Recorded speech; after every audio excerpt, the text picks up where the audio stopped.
Good morning, good afternoon, or good evening, depending on what time you're watching this. I'm Chris Corrado. We are here with Rock Hill Video. This is mostly a political show, but we are going to talk about some boxing.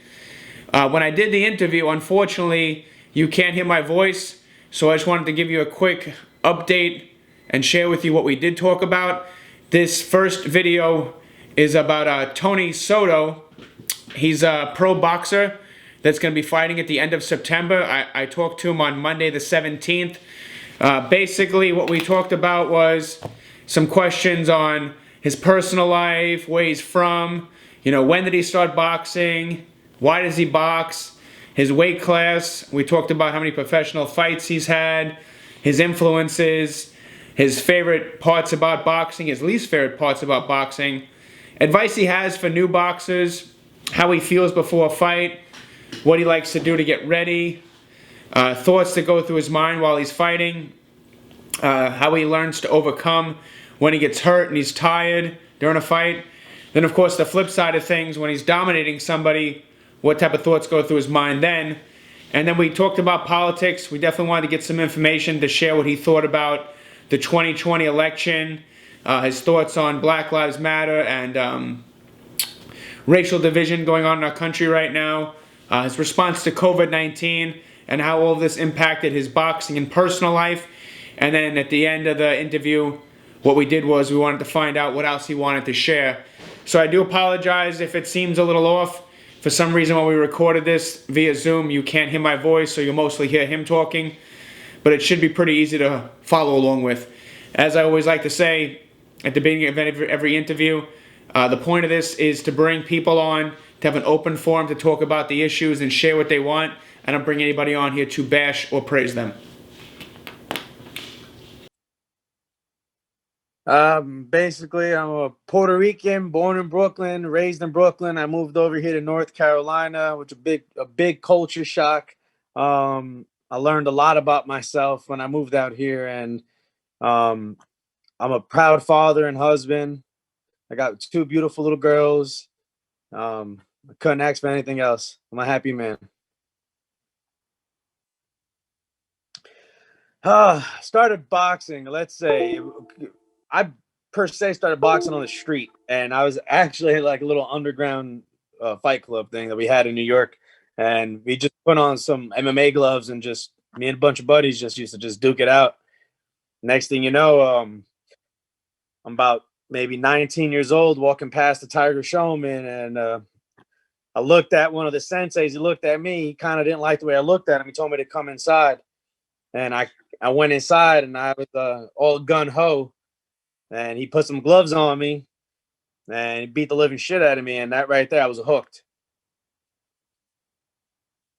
Yeah, I wanted to learn like what did he do that I didn't know, and I wanted to better myself from there. And I was hooked to martial arts and boxing from there. It keeps me busy, man. It just keeps me, my mind focused on something more positive with all the negativity going on in the world. It gets all my frustration out. Also growing up being a big skateboarder and, growing into the man that I've become, I'm not able to skate and do all those younger things because of adult responsibilities. So boxing allows me to still kind of, do that youthful.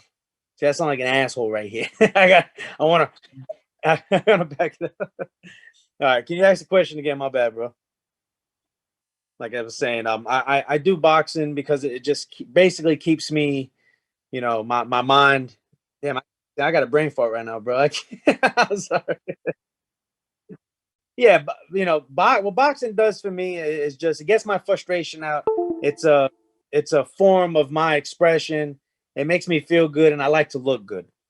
Weight class right now it's going to be 160, but I'm looking to get down to 154, 147. I originally walk around at 185.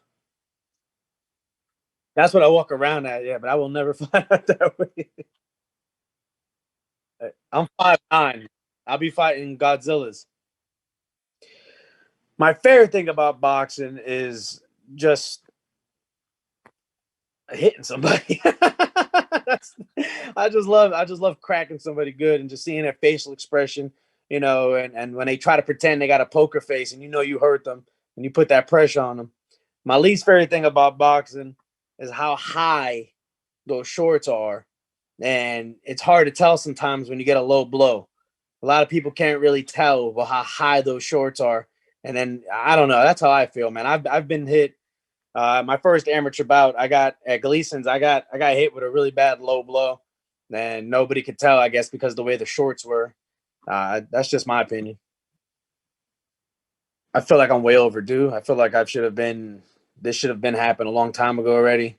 I feel like I've paid my dues already, and I'm ready to get in there and put on a show. Ready to show everybody what a 32-year-old man can do. I don't look it, but I am 32 years old, and I'm gonna go in there and I'm gonna hang with all the young ones. I'm gonna do what I have to do. Uh, I say my influences on my children, man. Every time I look at them every day, every time I see them smile, every time I see them progressing in life, it influences me. It makes me feel like a better person. It makes me want to keep pushing to be a better person. You're gonna die by accident. Is actually my favorite martial arts of all time is Chuck Norris. Chuck Norris, a lot of people do not realize he was an actual fighter. He was an actual champion. He was actually black belts. He wasn't like an actor like Bruce Lee. Bruce Lee was an actor. People forget that this man, yes, he studied martial arts and he was a phenomenal martial artist, but he was not a fighter like Chuck Norris. And Chuck Norris will always be the best in my eyes. And my favorite boxer growing up watching, believe it or not, was he's actually around my age too though. But I always watched him and I always was like, wow, that's a hell of a fucking boxer. Is Miguel Cotto. He's always my favorite. He's left-handed like me and he fights right-handed.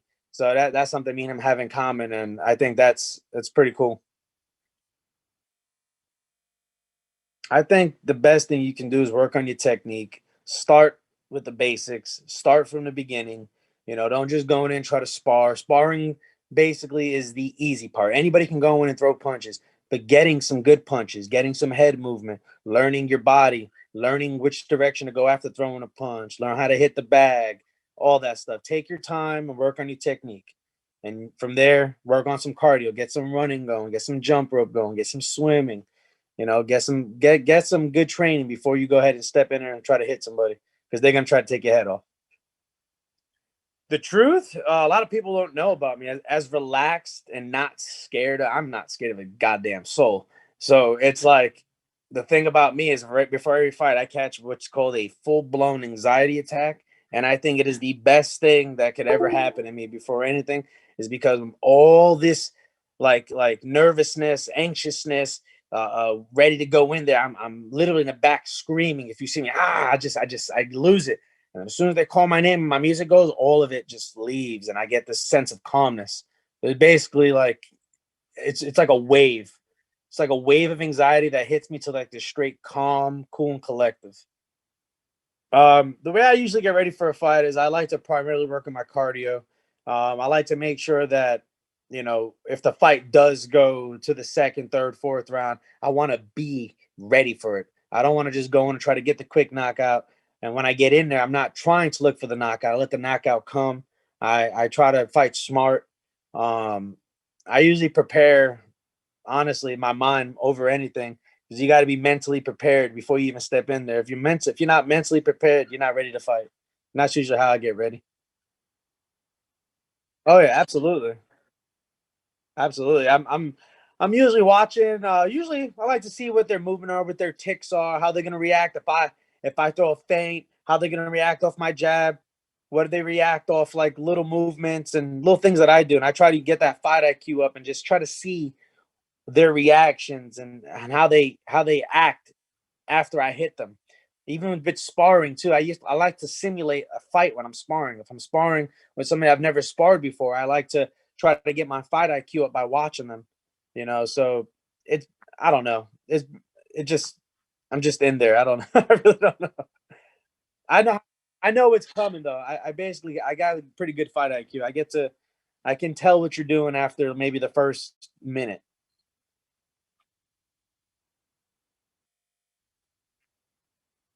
Yep, that's exactly what I'm doing. I'm basically I want to see how you're going to react to my pressure, and if you're another pressure fighter and we're coming in on each other, Then I'll basically go on my heels a little bit, see how you're reacting to my punches, and then from there I put the pressure back on. But most like I'm a pressure fighter. You're gonna feel my pressure. I like to. It's hard to fight walking backwards, and that's why I usually like to make people do walk backwards.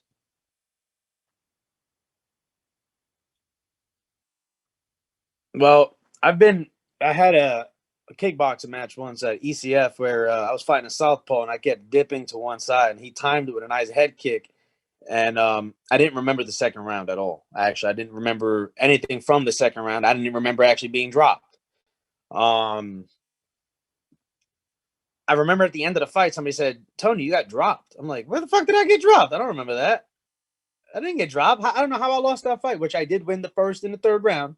Props to Manny Gomez, though. He caught me with a good head kick.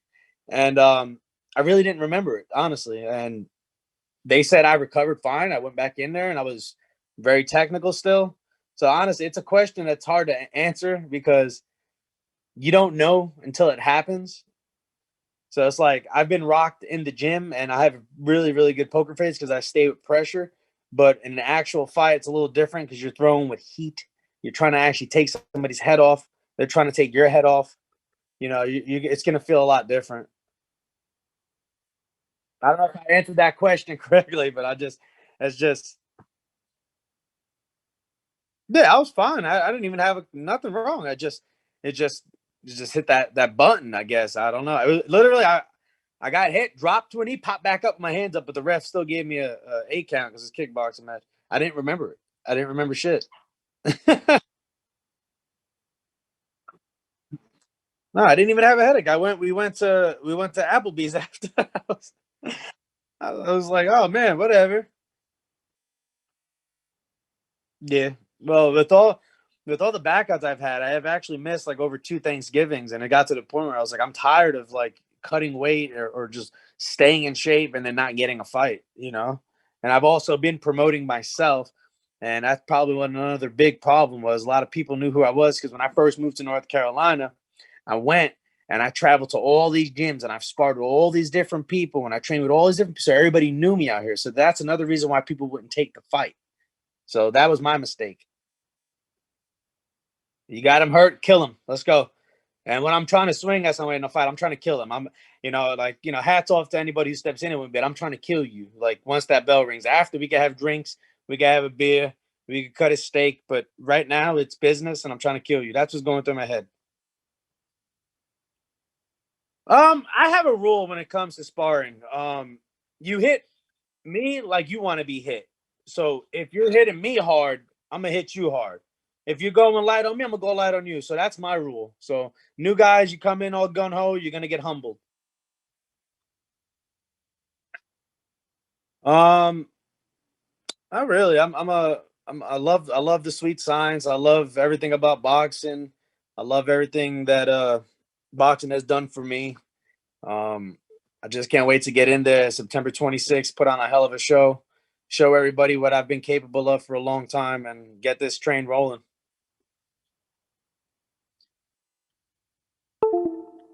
Yeah, you got two villains going against each other, and then you got the fucking world being distracted by COVID and what the fuck happened to all this terrorism and shit. All of a sudden it disappears when COVID comes up and when this election shit happens and then Black Lives Matter happens and then but there's no terrorism all of a sudden.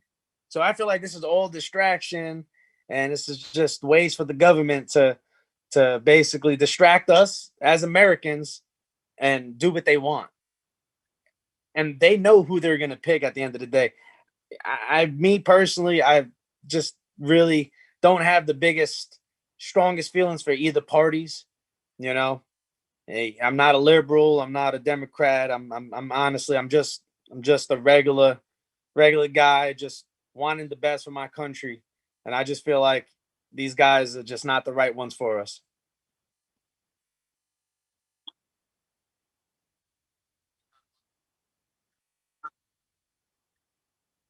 See, COVID-19, I seen a post recently that was on from the news, and it was that scientists are struggling to find a vaccine because the virus is starting to disappear too fast. Isn't that some shit? Isn't that something?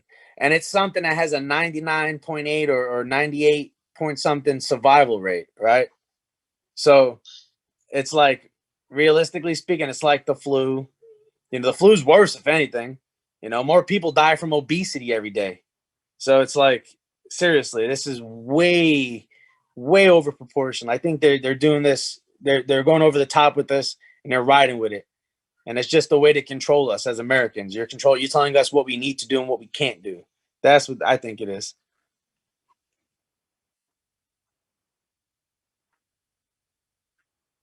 Me, I grew up in a multicultural area, as did you. We're from New York City. I didn't really see black, white, or Spanish. I just seen people growing up. And it's funny you asked me that, because when I first moved to North Carolina, the word we used so frequent in New York was the N word to our friends, like you my what's good, ma. And a lot of people didn't frown upon it out there like that, because we were all kind of one. You know what I'm saying? I moved out here and I said that at Walmart while I was on the phone, and an old lady approached me about 4.5 years ago, and she said, "I can't say that." And it was like a culture shock to me. I said, "Wow, I'm in the South now. Racism is real. I never knew about this like that." Like, and now seeing what's going on in the world, it's bigger than that, and it's huge. But I also think that people need to come together, and people need to embrace this, and just let got bygones be bygones, and let's move forward. Let's be stronger. Let's learn from the mistakes of our past. Let's be strong. You know what I'm saying? Like our ancestors who bled for this country, and bled for all of us to be able to walk around as free as we do. That's just my opinion. I never stopped training. I was when the gyms closed, I was home training.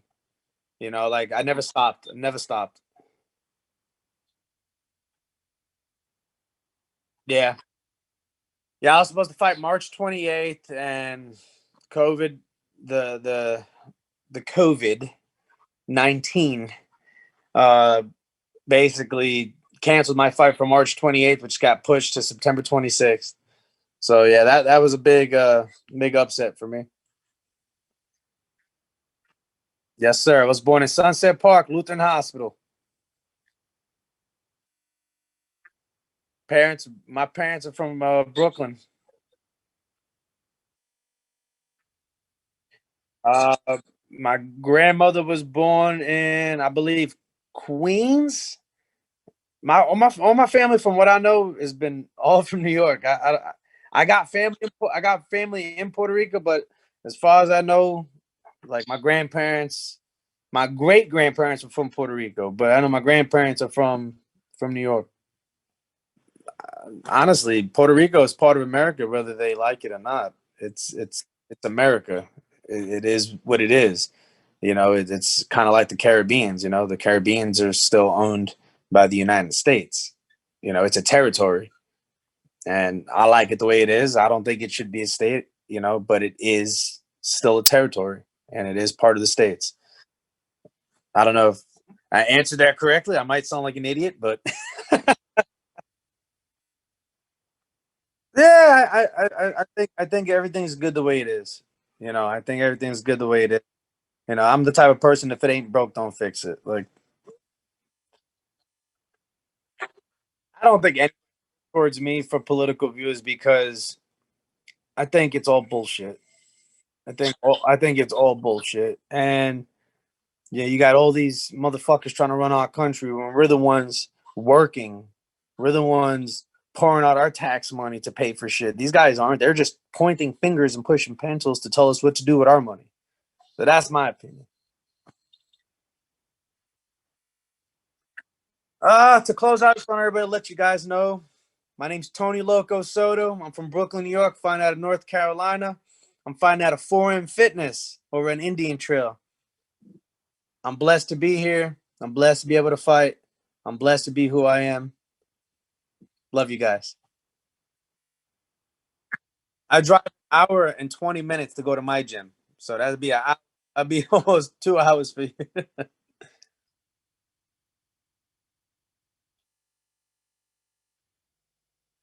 Yeah, it's Tony underscore Loco underscore Soto. On Facebook, it's Tony Loco Soto. If you want to talk shit to me, hit me up. If you have a problem with me, maybe we can resolve it through words. Nothing but love.